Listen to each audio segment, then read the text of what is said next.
देख रहे हैं मीडिया तंत्र, मैं आपके साथ चित्रा। आइए करते हैं खबरों की शुरुआत। कृषि के तीनों कानूनों के मामले में राष्ट्रपति से मुलाकात करने के बाद मीडिया से चर्चा करते हुए Rahul Gandhi. We met the president and we informed him of our view regarding these bills and we said that it is very important that these bills are taken back. A couple of points we mentioned to the president. The first was the manner in which these bills were passed, without any discussion, without a conversation with the opposition parties, and certainly without a discussion with the Kisans of this country who have built this country. So the way the bills were imposed, we see it as an insult to the Kisans of this country. The Kisan has lost faith in the government. The Kisan does not believe that the government is acting in their interest, and that is why lakhs of them are on the streets and non-violently, compassionately on the streets. They are struggling in cold weather with complete respect. So we informed the president that it is absolutely critical that these bills are taken back. Hindi में बता देता हूँ। देखिए, जो किसान है उसने इस देश की नींव रखी है और वो दिन भर इस देश के लिए काम करता है।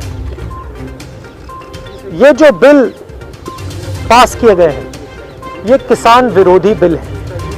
प्रधानमंत्री जी ने कहा था कि ये बिल किसानों के हित के लिए है।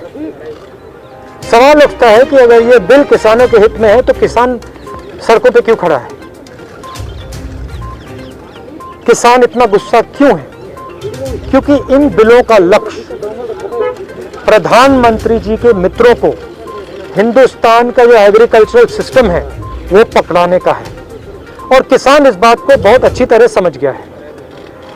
किसान की शक्ति के सामने कोई नहीं खड़ा हो सकता है और सरकार को गलतफहमी में नहीं होना चाहिए।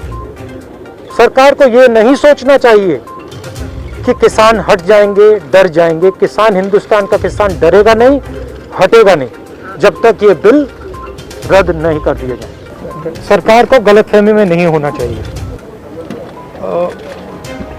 किसान कॉम्प्रोमाइज नहीं करेंगे। क्यों नहीं करेंगे? क्योंकि उनको समझ आ रही है बात कि अगर वो आज कॉम्प्रोमाइज कर गए तो उनका हिंदुस्तान में कोई भविष्य नहीं रहेगा। उनको बहुत क्लियरली ये बात समझ आ गई है कि अगर वो आज नहीं खड़े हुए, और मैं किसानों से कह रहा हूं, अगर आप आज नहीं खड़े हुए तो फिर आप कभी नहीं खड़े हो पाओगे और हम सब आपके साथ हैं। आप बिल्कुल घबराइए मत, हम सब आपके साथ खड़े हैं। आपको कोई पीछे नहीं हिला सकता। आप हिंदुस्तान हो।